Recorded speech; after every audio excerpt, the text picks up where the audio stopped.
Thunder rolled like drums calling the spirits awake. The wind howled through the huts, rattling doors and hearts alike. Everyone hid inside, whispering prayers to be spared from the anger above. Only one figure moved through the rain, steady and unafraid. Lightning flashed on a face filled with pride and stubborn fire. Each step toward the old mango tree felt like a challenge to the gods. The shovel struck the wet ground, and the storm seemed to roar louder. Through the heavy rain came a cry sharp and full of fear. "Don't touch that tree. The spirits guard it." The voice trembled, fighting the sound of thunder. But the one with the shovel only laughed. "Stories for the weak. I fear no tree, no spirit." The words cut through the storm like a knife. Still, the voice called again, breaking with worry. "The spirits will remember. Stop before it's too late." The only answer was the sound of metal striking mud.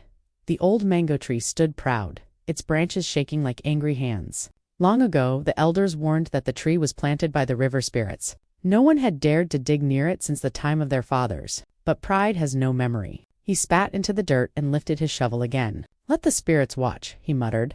"I dig for my own fate." The wind hissed like a wisp. She often warned the young ones, "The living forget to easily, that the dead still listen." Those words became the song of her days, carried in the air, though few heard. But one man never listened, not even when her voice trembled with truth. By the river stood the old mango tree. Its roots dug deep into the ground, like claws holding secrets. The elders told of a greedy chief who hid gold beneath it long ago. He was cursed before he could spend a single coin. From that day, no child climbed its branches. No hand dug its soil.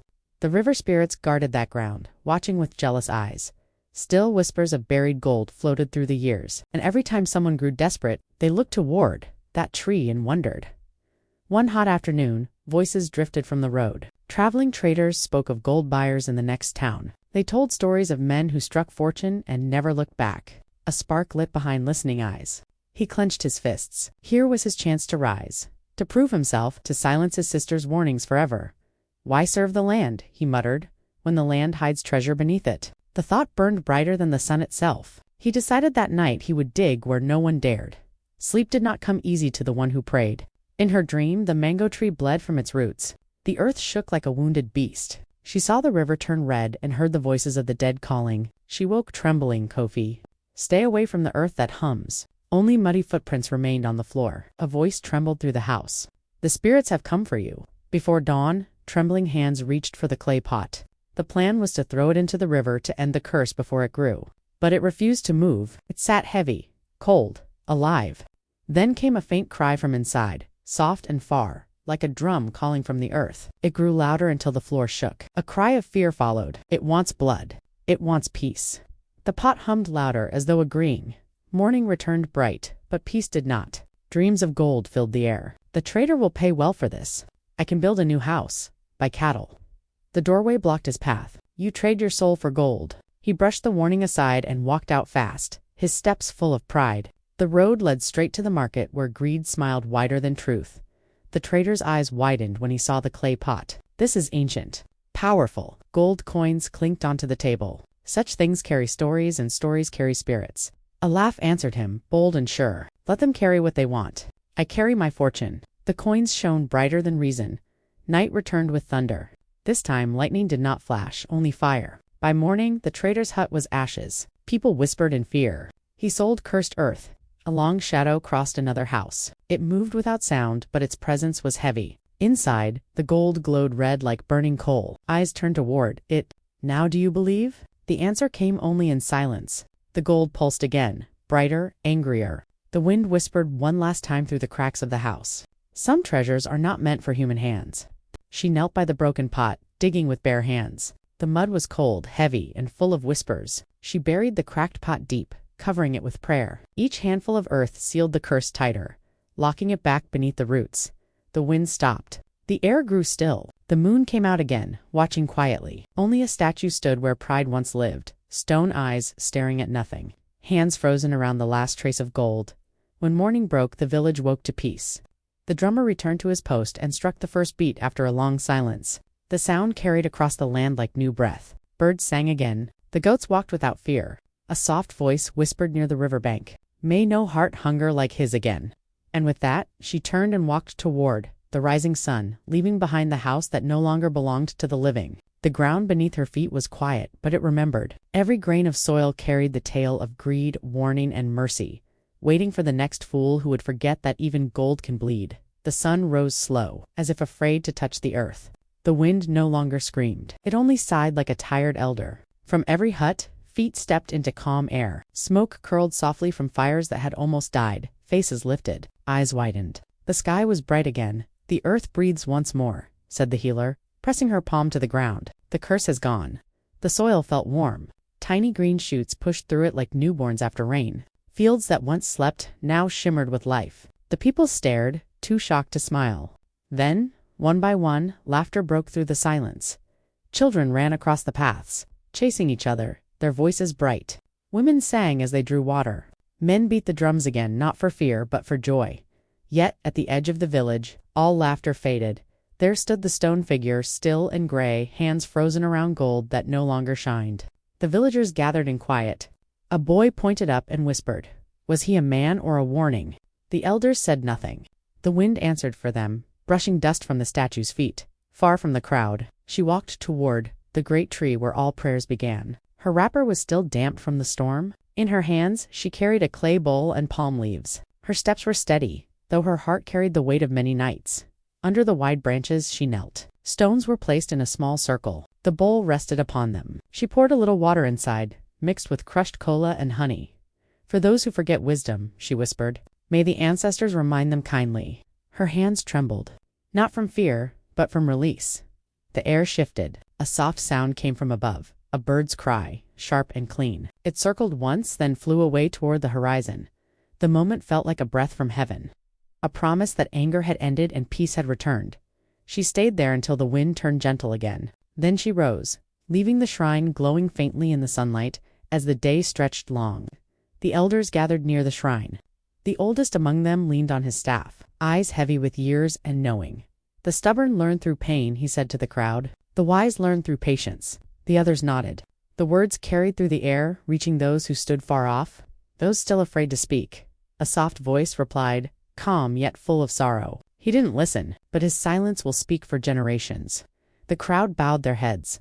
The children, who never stayed quiet for long, began to repeat the words in small voices. Then louder. He didn't listen. But his silence will speak for generations. The line turned to rhythm, then to song.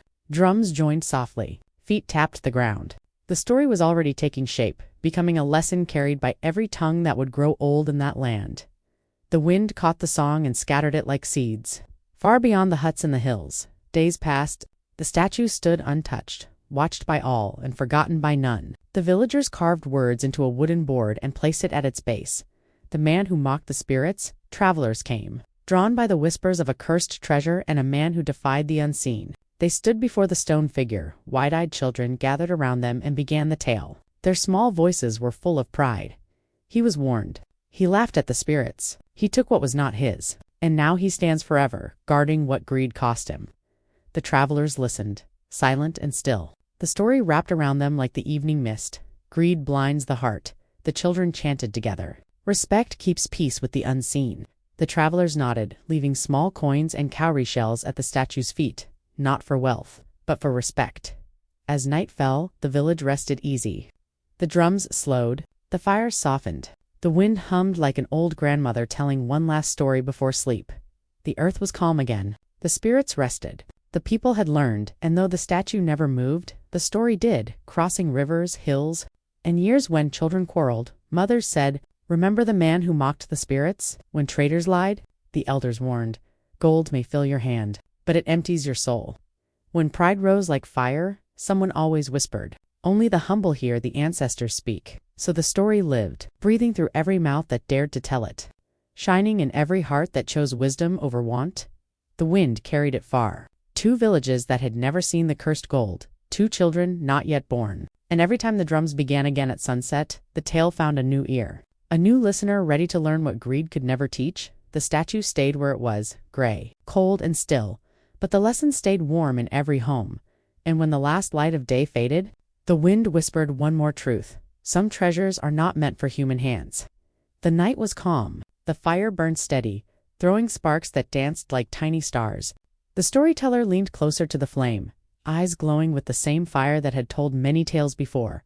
"Tell us again, grandfather," came a small voice, soft but eager. Tiny faces turned toward the flame, wide with wonder, waiting for words older than time itself. The old man smiled. The lines on his face deepened like paths in the earth. "Listen well," he said slowly, his voice deep as a drumbeat. "For some treasures are not meant for human hands." The fire hissed. The air thickened. Every ear opened wide when pride leads. The storyteller began, "Wisdom hides. The proud walk with loud feet, but the wise step softly. The proud speak before listening, but the wise listen before speaking." He lifted his hand and let the firelight pass through his fingers. The man who mocked the spirits forgot this truth. He thought gold could outshine the gods. But even the smallest leaf knows when to bow before the wind. The children shivered. "Though the fire was warm, always listen to those who love you," the storyteller said, tapping his walking stick against the ground. "The one who warns you saves you from the storm you cannot see." A child's voice rose, clear and quick. "Greed blinds even the brave." Another joined in, then another, until the chant filled the night. "Greed blinds even the brave. Greed blinds even the brave." Their words echoed beyond the fire, climbing up to the stars where the spirits sat listening. The storyteller nodded. "Yes, my children. And when greed blinds the heart, even the spirits turn away." The wind shifted slightly, as if agreeing. The storyteller raised his head and looked toward the dark trees. "Hear that?" he asked. "The spirits still speak." The fire popped again, and a soft whisper moved through the leaves. It was not fear that touched the listeners, it was knowing. A young girl whispered, but only the humble can hear them. The crowd nodded, silent and still. The air grew deep and alive, as though unseen eyes watched kindly from the dark. The storyteller smiled faintly. "The proud build walls. The humble open doors. That is why the spirits speak to the quiet heart." No one moved. Even the smallest child held their breath. Afraid to lose the sound of the night's truth, the wind blew once more, slow and sure. Carrying the voices of those who had walked the earth before them, the storyteller's hand lifted and pointed toward the far road that wound past the river. "There stands the stone of Kofi," he said. "Still watching, still silent." A boy whispered. "The man who mocked the spirits?" The storyteller's eyes gleamed in the firelight. "Yes, the one whose laughter turned to stone, the one who traded peace for gold. He thought the earth was his servant. But the earth does not serve, it remembers." The fire cracked loud as if to seal the words. "And so his silence became a story," the storyteller said, "a story that warns those who would follow his path." He leaned forward. "Do you know why the spirits turned him to stone?" The children shook their heads because he forgot respect. He forgot that every living thing has a spirit, even the soil beneath his feet. He took without asking, he laughed without listening, and when he was warned, he mocked. But the spirits do not shout twice. The children leaned closer, eyes bright, and now, the storyteller said softly, "He teaches without speaking, he warns without words." That is the power of a story born from truth. The fireside. The air grew calm again. "A story told by the fireside," he said, "to warn every child who dares to laugh at their sister's warning." The night swallowed the echo. For a long moment, only the crackle of fire spoke. The drum sounded once dumb, like thunder hidden in the belly of the earth. The storyteller bowed his head. "The mouth that speaks truth sleeps in peace," he said. The children whispered together, their voices soft but certain. "And the heart that listens lives long." The old man nodded.